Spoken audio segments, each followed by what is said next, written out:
अभी आप जो अपन ने एसटीटी की बात की, इसमें हमने एक चीज़ और मैंने नोटिस करा, जब से अपनी वीकली एक्सपायरी बंद हुई है, एसटीटी बढ़ा है, इसके बाद से ना ऑप्शंस में भी वॉल्यूम में बहुत कमी आई है पहले के मुकाबले। तो ये हमारे मतलब मार्केट के लिए कितना पॉजिटिव है या नेगेटिव है? देखिए, सरकार और जो अपनी नियामक संस्था है, अपनी बाह्य एजेंसी है सेबी, वो ये ऑफिशियली बांधती है, कहती है कि 10 में से 9 आदमियों को नुकसान।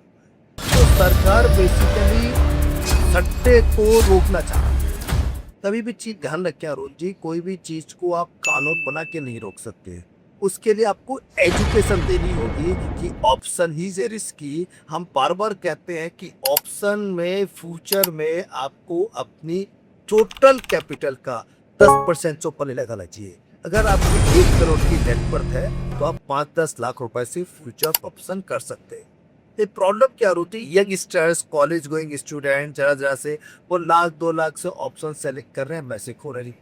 एक खुद कम पूंजी, दूसरा इमीडिएट रातों रात पैसा कमाने की चाहत है, तीसरी जो सबसे बड़ी बात है नॉलेज का अभाव।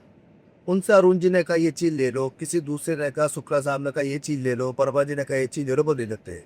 स्टडी नहीं करना चाहते हमको क्या करना है, कैसे करना है, क्या चार्ट पैटर्न है। ताजुब होता है, कई टेक्निकल लोग मिलते हैं, सर मैं चार्ट का स्पेशलिस्ट हूँ, कब से कर रहा हूँ, 6 महीने से, 1 साल से, 2 साल से। मेरे को शेयर मार्केट में 35-36 साल कंप्लीट हो गए। मैं आज ही बोलता हूँ मैं स्टूडेंट हूँ। अतः हम 35 साल में भी अपने आप को स्टूडेंट मानते हैं। आपको समझ में नहीं आता कि लोग 6 महीने साल भर में चार्ट स्पेशलिस्ट बन जाते हैं। मुझे वाली बात नहीं है। तो ये जो एसटीटी अपन ने करी है, इससे निसंदेह पॉलिट पे बहुत बड़ा फर्क पड़ा है और ये बाजार की भी गलत है। जब एसटीटी लगाई गई थी अरुण जी, उस समय ये था कि short term capital gain tax, अपना long term capital gain tax तो उस समय जीरो था। तो मार्केट के अंदर short term capital gain tax, उसके साथ एसटीटी लगाई गई थी। एसटीटी का प्रारूप यह था कि धीरे धीरे हम टैक्सेस को कम करके एसटीटी के रूप में ले लेंगे। अभी अपन हाईएस्ट और लॉन्ग टर्म कैपिटल गेन दे रहे हैं, अपन short term capital gain tax भी दे रहे हैं, एसटीटी भी दे रहे हैं। एक गलत है, ये सोचना चाहिए ताई जी को और उनको समझना चाहिए, एसटीटी कायदे में रिमूव हो जाने चाहिए।